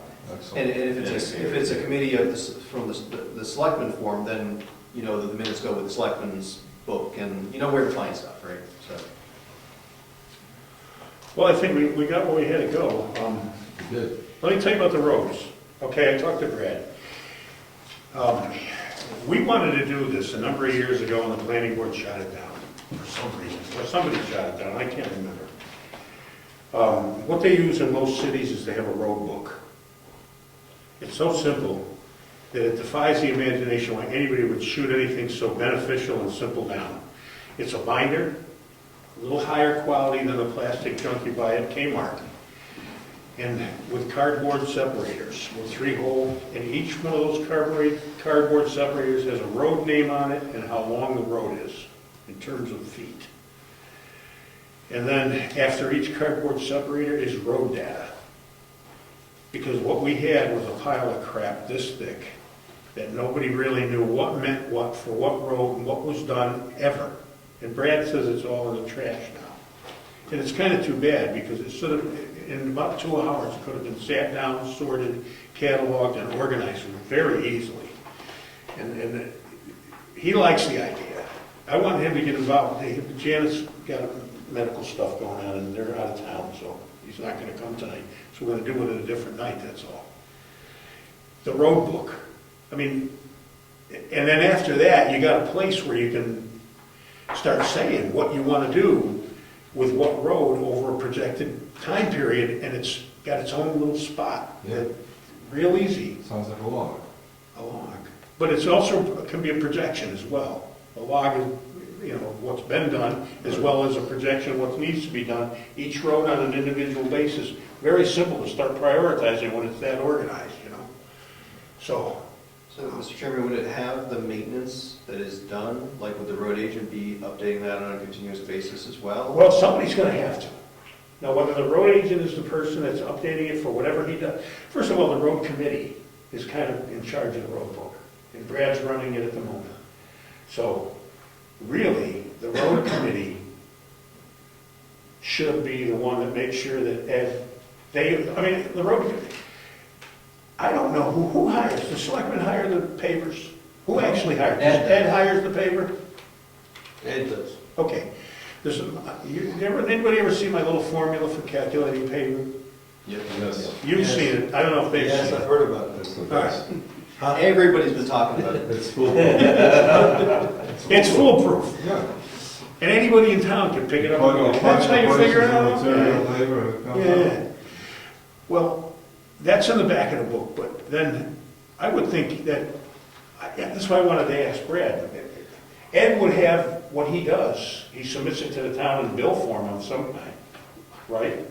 So, yeah, my question was, I guess, to be more specific, would we be trying to break down a road agent cost, or some portion of what the road agent does, like the maintenance portion of it, by road as well? And like, he was cold patching my street, or Stone Road today, right? They were out there, and would that show up, that they spend $500 cold patching Maybe. Stoneham on this date? Maybe, that's up for discussion, that's why Brad should be in on this seat.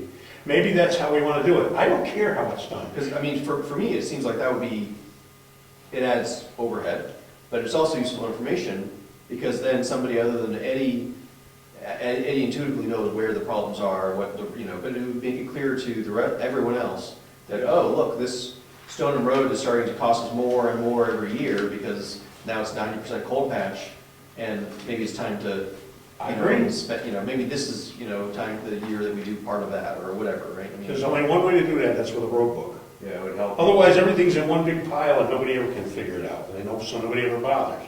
With the road book, you're on Stone Road, you flip to Stone Road, there it is. It would help you project annual repair costs also.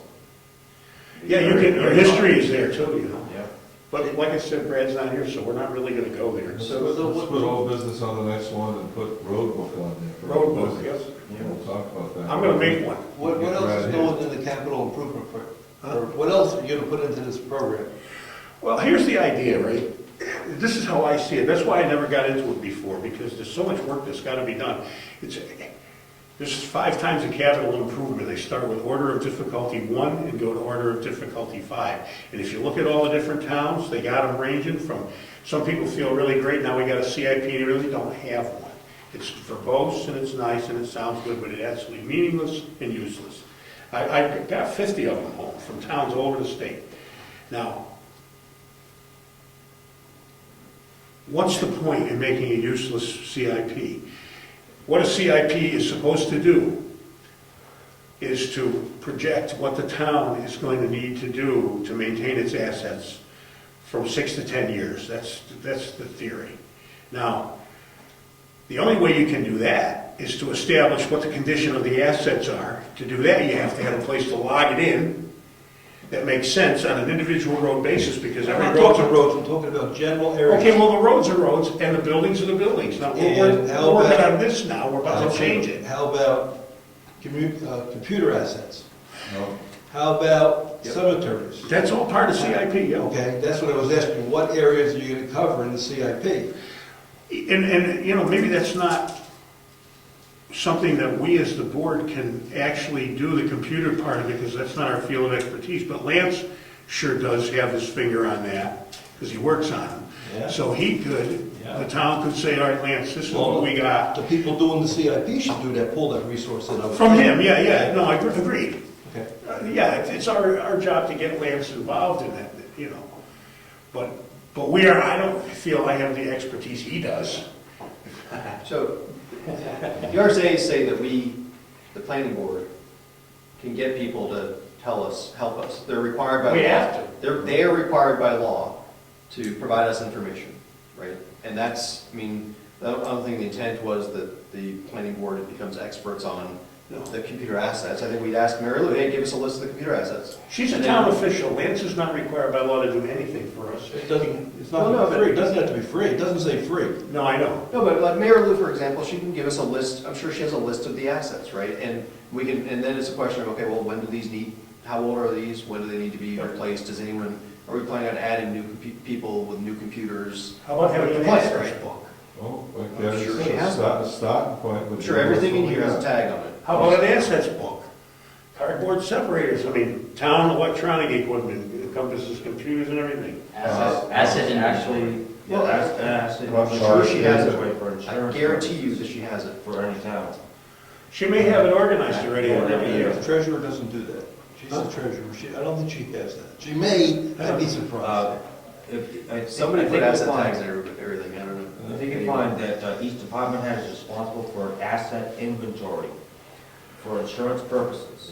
Every other town, every town I've worked for, and I currently work for one now, has to produce one every year, and you have to produce an approximate value of the assets, or a replacement value of the assets And the planning board for should, insurance. and the planning board should compile that and be responsible. Well, that's what we're doing. Yeah. My question would be to the As, select. as part of your CIP,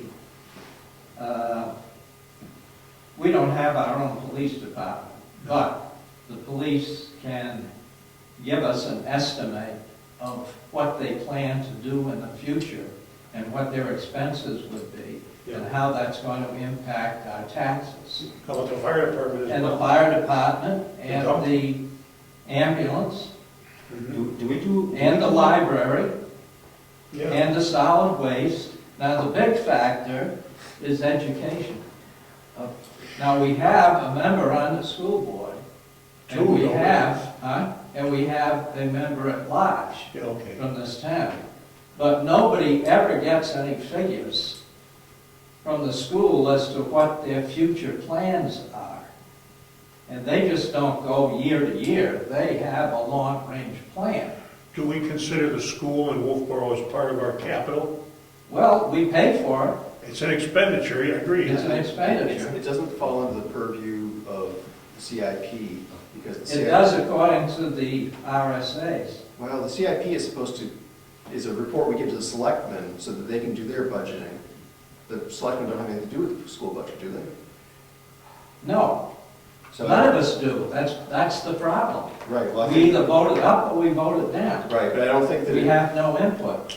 yeah, but I don't think it falls into our CIP then, because, Well, it The selectmen does, can't if do anything with if you're including the police, fire, and ambulance. well, no, the selectmen do spend that money, right? That's, the selectmen are budgeting for that, right? This is, the CIP is supposed to be Well, I'm looking at it from a taxpayer's standpoint. I understand, but the CIP is specifically to help the selectmen plan on the budget. Well, if we Around had that. our own school, And it would fall into the category.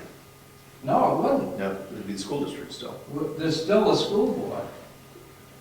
Every school district has its own SAU. Yeah, they have to follow the state So RSA. I don't care, I'm just bringing it up for a discussion point.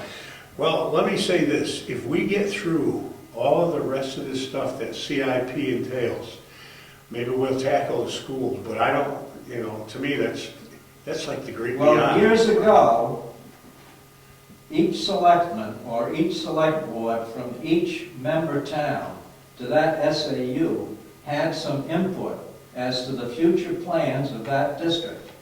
Today, zilch. All we have is our rubber stamping school board members. Whatever the superintendent wants, they stamp it. That's because the public participation is very It's low. zero. Well, that's why. It's not because they're taking it upon themselves, it's just that there's nobody participating. Excuse me. That's all right. That's it. The question I had was, with police, fire, solid waste, and other coverages that we have from, we have in conjunction with Wakefield, Are we under a contractual agreement with them for payment, or is the payment based on budget by population density? That would be my question. I can answer that. I don't know. I do. The selectmen know. But Go ahead, no, you go ahead, you're a selectman. It's both things. They take a look at the population to determine what a portion of that budget comes to us.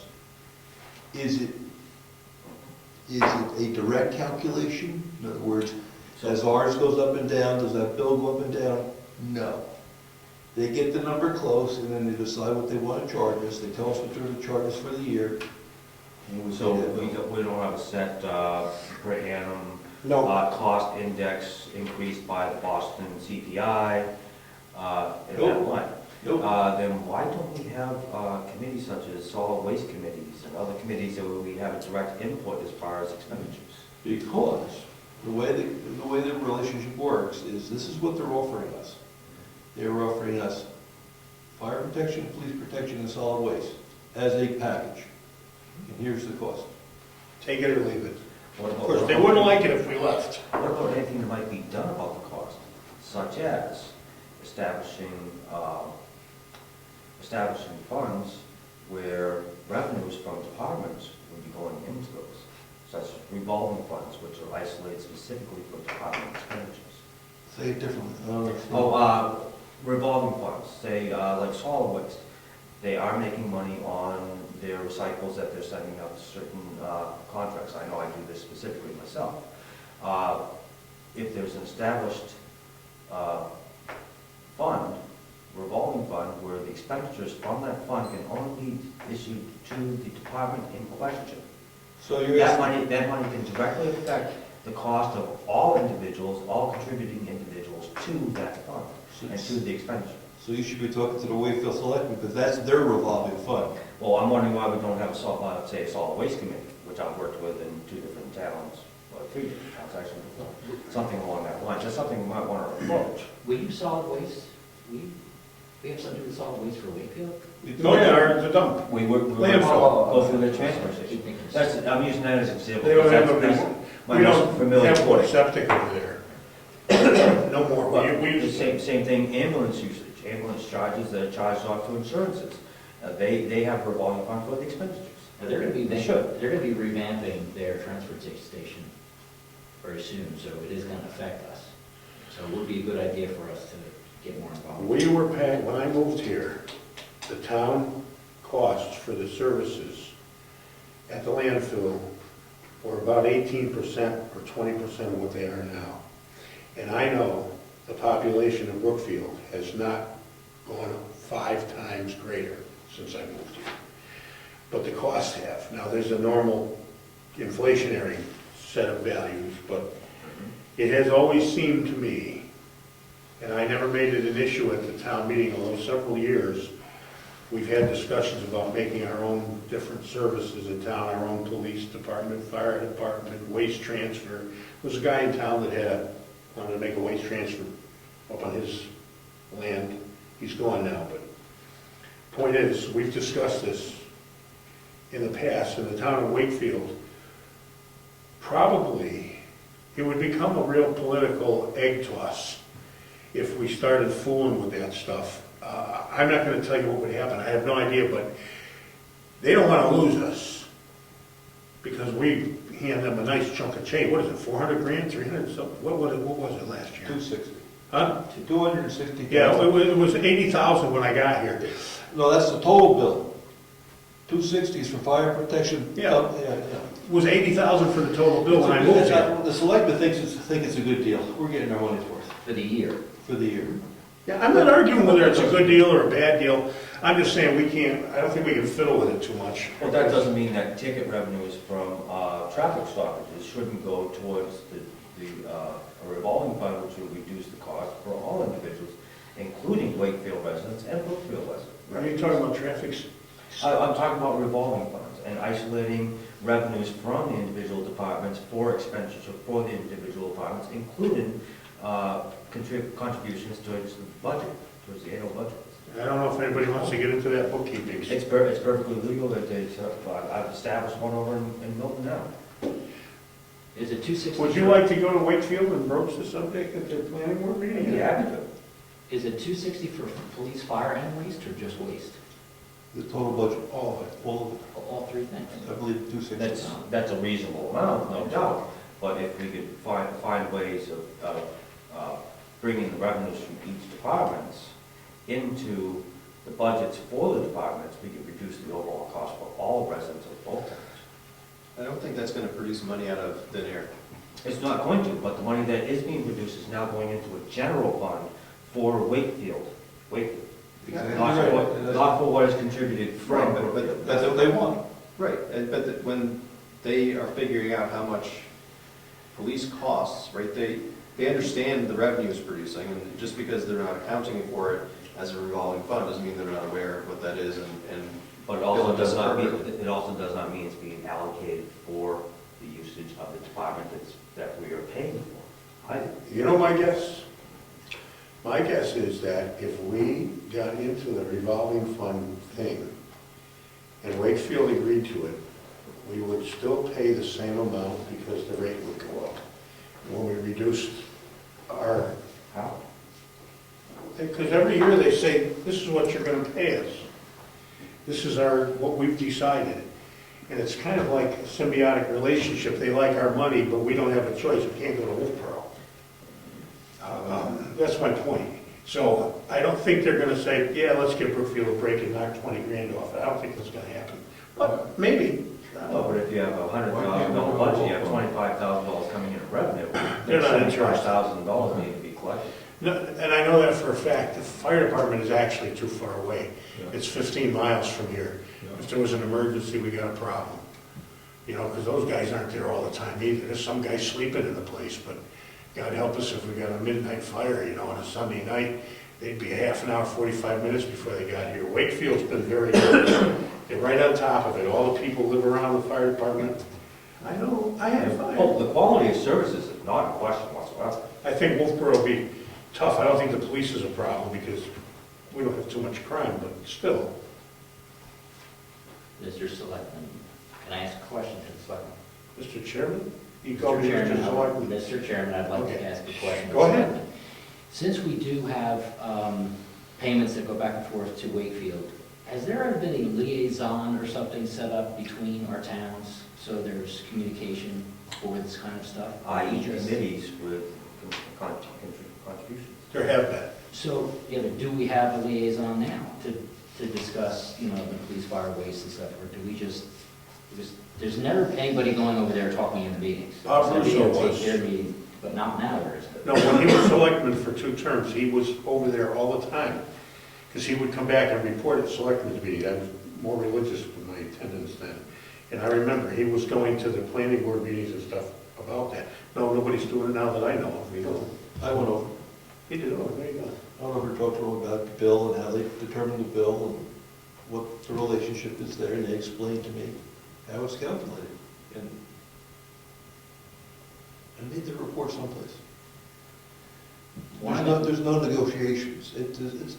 We think it's a fair number. We think we're getting our value, so, you know. And that's not what I meant. When I said liaison, I'm just saying that somebody who represents our interests, these 3 items, should be over there on a regular basis as Brookfield liaison, period, on a regular basis. We can talk about it tomorrow night. Even as a non-voting member. Not even to vote, just to be Yeah. there. Well, representative. Like maybe a for instance would be, I saw you went over and taped their walkthrough of the transfer station, right? And one of the things that came up was the more people recycle, the more it saves us money because for the recyclables, we pay less per ton than for just the random stuff to haul it away. And that message is not, maybe it's getting out in Wakefield, but it's not getting out to Brookfield, I don't think. It doesn't show up in our town newsletter. It doesn't, you know, but it would save us money. The less money spent on the transfer station, the less they'll bill us for it. I would hope. Right? You would I mean, think. presumably, right? And they seem honest about everything. So I mean, you know, there may be benefit for us being more in the loop on that stuff. And I think a liaison would be, is a way to do that. Right, also, there's emergency situations where we may want to coordinate. I mean, we should have some way of communicating with them on other things also. And I see a disconnect between the towns in that way. And having us give them $260,000, it's almost like having taxation without representation, because we're not there. You just go once to talk about it. I don't think that's enough. Because when Chief Wakefield gives a report on what happens, in the area, again, we're out of the loop again, but we're paying for the service. So I just think it's good we had somebody over there. They're not taxing us, we're buying a service. Yeah. Right. But I still like the idea, I had this vision of the selectman having a red phone to go straight over to the Wakefield selectman. To the Kremlin. In case in the middle of the day there's an issue with that. What would it cost to Well, that's part of CIP, I guess. It's something definitely to approach and to look at a little more thoroughly. To me, that's fine tuning CIP. We get The so red phone? much more, huh? The red phone. The red phone. No, I mean, dealing with the resources that we get from Wakefield. I don't think that's hard. Just participate. But I don't think it's hard to quantify. And the other stuff, the assets that we have, we got a lot of work to do on it to get it down to a science. And So we're on the road. what would be most helpful to you guys, the selectmen, for us to provide additional information for? Right, you've got a process in place that's been working, for better or worse, for roads and stuff like that. What would your top priority be for information, for us to gather information for you? A resident raised the following question. Once we pave a road, does the maintenance cost go down on that road? Is it a good investment to pave a road? We've talked about paving roads, but we don't know whether we're doing the right thing. It depends. Well, I'll tell you what, it depends on how you go about the process. point is, we don't have the data. So the question is are we doing the right thing paving roads? You might be if you prepare the bed properly. We might be doing it wrong, Yeah, well, that may be. so we don't know. So that's an interesting You don't know question. because nobody's Because telling roads you. are an important part of our budget. The other part that scares us is, I keep bringing it up, a cemetery. The RSAs are pretty clear. We get sued someday, we're gonna spend a lot of money for a cemetery real fast. We have to have a cemetery that supports 10% of our population. We don't have it. Weren't you checking the abutting property? How much property do we have down here? Where? Out here. So they tell me it's no good, it's too wet. Okay. But wasn't the abutting property up for tax lien foreclosure? Did you discuss that? Didn't take place. Even if you get it, Just asking. even if you get it, how much to survey it, how much to clear it, how much to document who's where? That is a big, big cost. Probably a hell of a lot less than trying to make it up in the last minute when somebody sues you. So that's another big unknown we don't know about. It's not to fill it in. Well, that's part of CIP then, but the only problem is I don't know how the planning board what they can do for that, because it's one of those unknown things. We plan for it, right? Oh, you gotta, well, we can tell the selectmen you have to plan to buy a piece of property, but who can quantify that? You talk to some resources to figure out what it takes. That's how the planning board does it. Other people. I can tell you what it costs to survey a piece of property. What do we need, an acre, 2, 3? You tell me, how many graves per acre? That's part of the plan. The graves? Absolutely. Wakefield just did a cemetery a year ago, and it's basically a subdivision. You have your chunk of property, chunk of land, you put your roads in, each plot is drawn out, numbered and everything, and you stake them out, just like a regular subdivision, except for they're small. I can find that out, Can you I deal with have a contract with Wakefield? Can you stack It's it? a resource. Well, you can probably go to Wakefield. You have areas that'll take a full. Wakefield must have a cemetery areas plan on that'll file.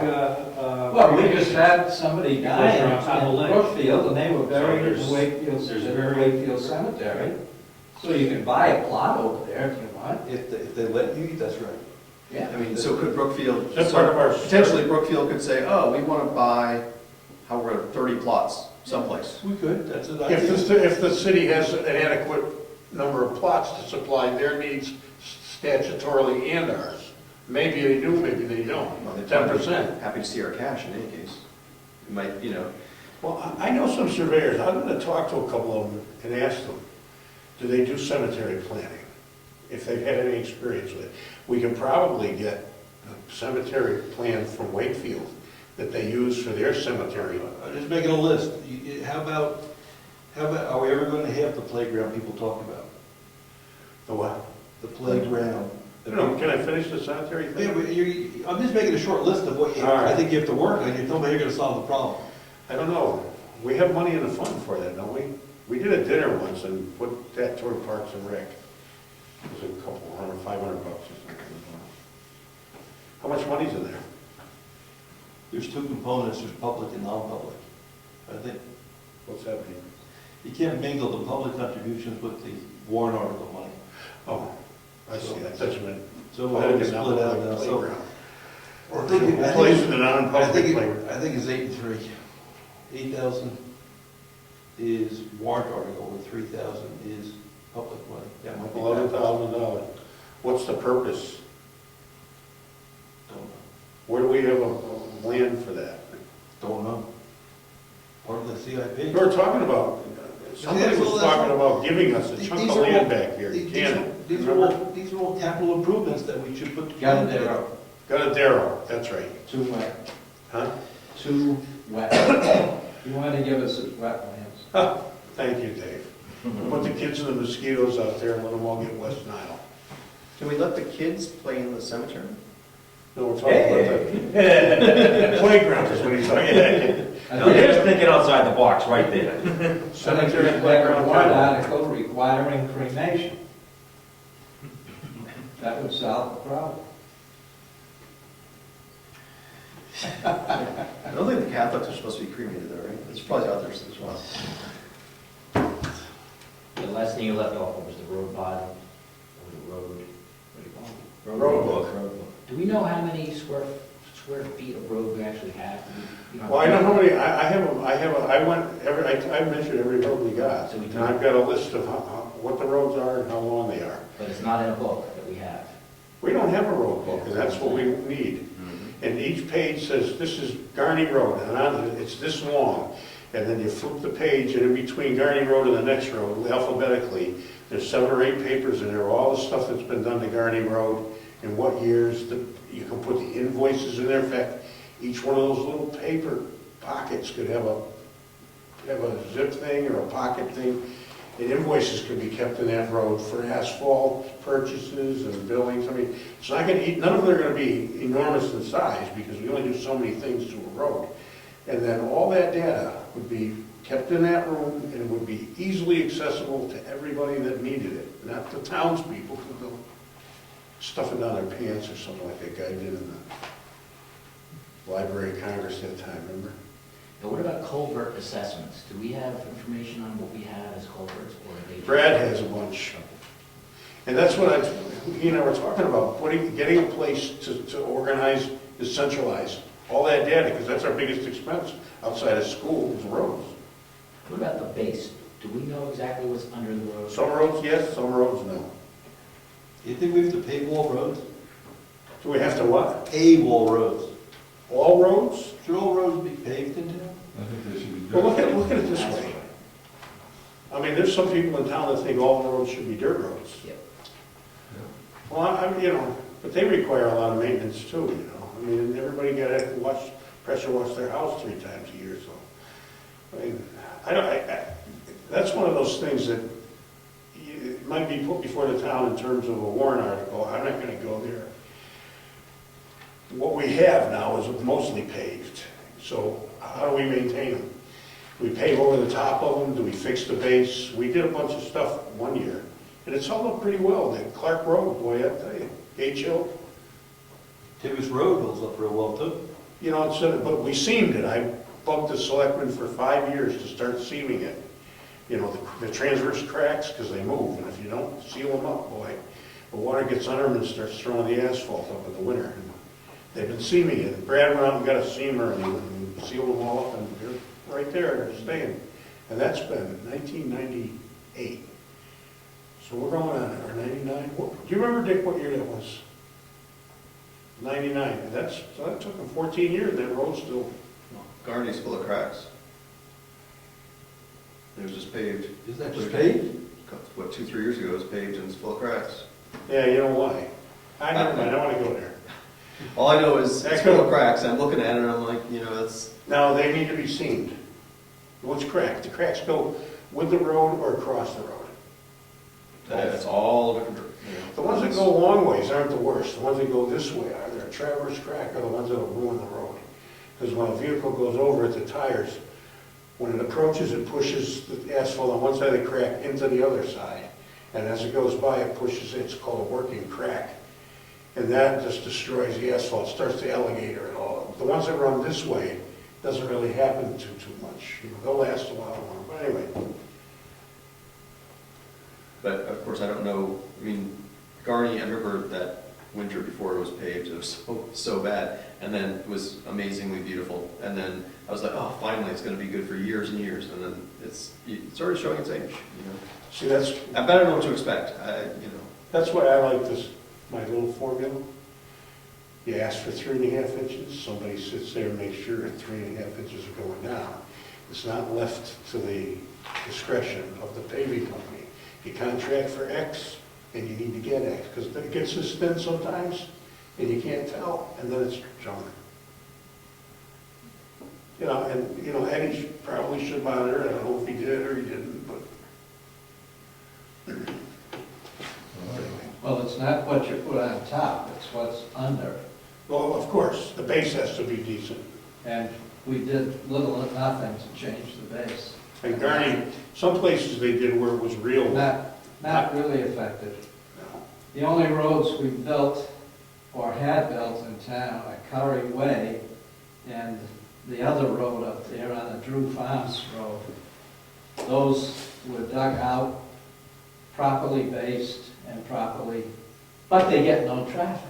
Yeah, It's Bob a Leonard's private Road roads. too. They're private roads. Bob Leonard's Road was Yeah, done but too. they're, there's Yeah. no traffic. Well, they fixed the other end of Clark Road too, up by Ernie Brown's Yeah, house. but take a good look at it. I know, it's beat up. It's not standing out. Well, anyway, we did some stuff tonight. I think that's, I don't know, anybody got anything else? Are we gonna work on the zoning? You talked earlier this year about correcting or modifying or cleaning up our zoning. When's that scheduled? Well, Rob brought something up last week, remember? 2 meetings ago. Do you remember what you brought up? I remember at least 2 issues I brought up. One was the definition of camping, and the other was, I think that we had a clerical error on the updating our zoning from last year's warrant articles. We have, but I think there was one section that was supposed to be removed that didn't get removed.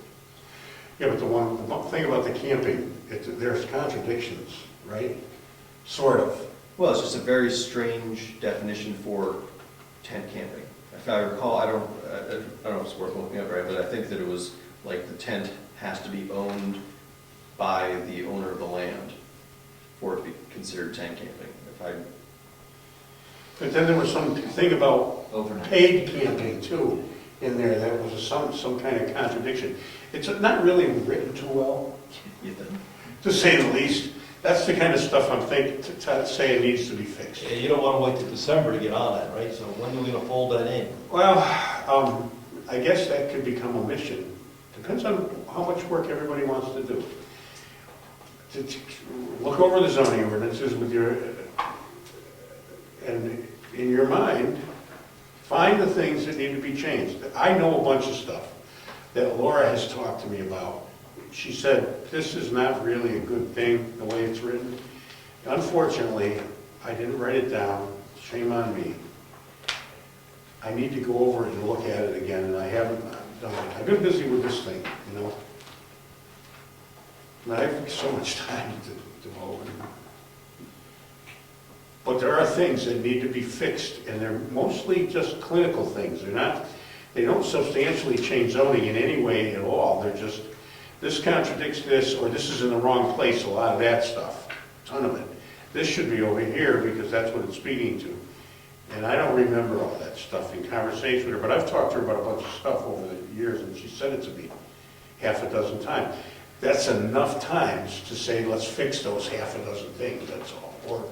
And we could probably find another dozen and a half. Just sashay things around, renumber them, whatever. I think that's what we did in 1995, 96, 97. Don't get me wrong, not that we didn't do a great job. Can we buy that? Can we ask her to do it for a fee? Probably could get LRPC to do it. That's right. That's like, no, I mean, LGC, I don't remember I mean, that. it may not be free, but we're not experts. If it says generally what we want it to say, but not the right way, can we buy that service? George, give me LGC's number. Not now, but before we go. I will call them and ask them what that service would cost for them to run through our zoning and see if they see anything. There are a bunch of lawyers sitting there. Laura also. Huh? I'm sure Laura will be willing to quote us something. My guess is that LGC is gonna be cheaper than an attorney. I mean, Laura gets $2.50 an hour. Do we wanna pay that freight? I mean, no offense, Laura, if you're watching She may this. not charge us that for a total job, though, too. She may not. I'll ask her. I'll ask her if she's willing to run through the zoning. I think she's very astute, you know, in all the dealings I've had with her. I think She's very sharp. I think you should, better than us try to do it, right? If we have the basis down, let her make it. But we'd be running it by her anyway after we attempted it, so. You said it, attempted it. But even if we spend 10 hours on her, $2,500 isn't that much. Well, it's a smart thing to do. I just think it needs to be done. We'll get it back someday. I think it's very Oh, important. the first lawsuit that saves us, yeah. Yeah. I think it's very important to do a CIP though, because we don't have one. So, What do we do for our master plan? 2000 and, what was it, 12, 13, 14, 18, 16? When was the last time we updated it? Do you know, Dick? Supposed to be every 5 years. When did we update it? The last time we updated the master plan. Well, it was supposed to be good up till, the title of it was the Master Plan Towards 2020. Right, but you're supposed to be planning, what, 20 years ahead or whatever, but you're supposed to update it. Should look at it every 5 years. Where was it done, 2004? Something like that. So we're kind of in the due market now. So we'll let that right out the CIP, right? Yeah, I mean, I don't know how much stuff we should populate this table with. Well, close with CIP, let's finish it off. I think so. Sounds like we I'm have sorry multiple Brad layers. isn't here, because I think we could have got somewhere in a book thing, but we will next meeting. I think we have multiple layers where we have to work on prioritizing naturally. The schoolhouse, townhouse is going to be high on the priority list, and the road book should be right up there running a close second, and so on. Some of the other things that we've discussed tonight, and try to phase in the aspects of it so we can organize it better, not only for this board, but for future boards. CIP. Well, this thing is on the road anyway, so at least we give it a kick in the pants. We'll see what happens. Oh, that's for sure. Anybody got anything else? Member comments? Huh? Is that member comments? Yeah. Member comments? I think Mr. Chairman, in terms of old business, we had the talk about SRPC last week. Yes. Did I call them? No, I'm about to tomorrow. I would have done it today, but I had no choice. I wasn't available. I'm going to call them. I have the note from George and who my dog was. Now, I can convey whatever you need to the next meeting, which I believe is next Friday. Well, I'm supposed to call them personally. That was the decision of the board as chairman, and I neglected to do it all week. I will do it tomorrow morning. Will you be calling 10, but? Yes, that's the girl in finance girl, that's right. Yep. Sounds like a discussion. I'm sorry. I will call her and tell her that we are going to pay the dues, that we, voted unanimously on that at the meeting. That we are not paying the dues. We are not paying. Now, I had sent everybody an email stating what exact RSAs cover the SRPC. I got that. Did everybody have this? I got it. Okay, so you easily just I click read on it. it and reference what gives them, who gives them what authority they have, what our responsibilities are, it's all right there. I went through it. Well, we've done enough tonight. I think it's pretty good. It's 8:30. It was the only thing we had on the agenda. I don't really think we can go any further unless you want to argue more about types of construction. I won't do that. Well, on the 18th, who's attending that meeting? The new committee? Oh, no, I think at this point, Just the people that came. no, Yeah. yeah, it's open to the public. Yeah. Yeah, I mean, The 18th, and Bill won't be the only person. He's in Michelangelo land. What time on the 18th? what time was it, 6:30? 6:30. Yep. Heritage Committee will be there, selectmen, you folks, and then all the public. Trying to get the. You'll be public- running it. I guess. Trying to get the public to participate. Do you want me to contact, oh, sure, now. I wouldn't bring him to that meeting, but Not yet. Yeah. but I think that's a very interesting offer, because he could walk through these two buildings Yeah. and give us his advice or suggestions, and I think that's a good idea, The more the merrier. but not the 18th. Yeah. I'll contact him and see if he's interested. I'm sure he'd be interested to help us out. Now, all the public meetings that were had already for the schoolhouse are on videotape. So if you did want to review what some of the concerns were, if you had forgotten, you could go back and do that. Yeah. Yeah, I pretty much wrote everything down. I thought, you know. Let me ask where everybody thinks about this. We have that list that I gave you, and on number 6 or 5, I don't remember, is historical restoration. I'm leaving it at that. I'm not going home and trying to make anything up. Not yet. That's what we said. Yeah, all right. Do you want these back? Nope. Take them home. Now I don't want it. Now we don't want it. I don't care. Then leave them here. It matters not to me. Now, I've talked to the plumber, and I've gone through it all, and I'm comfortable with letting people see this, and I'll live with it. So. We'll see what comes of it. Let me shake the tree. Okay, I guess that's it. Let's adjourn the meeting. Thank you.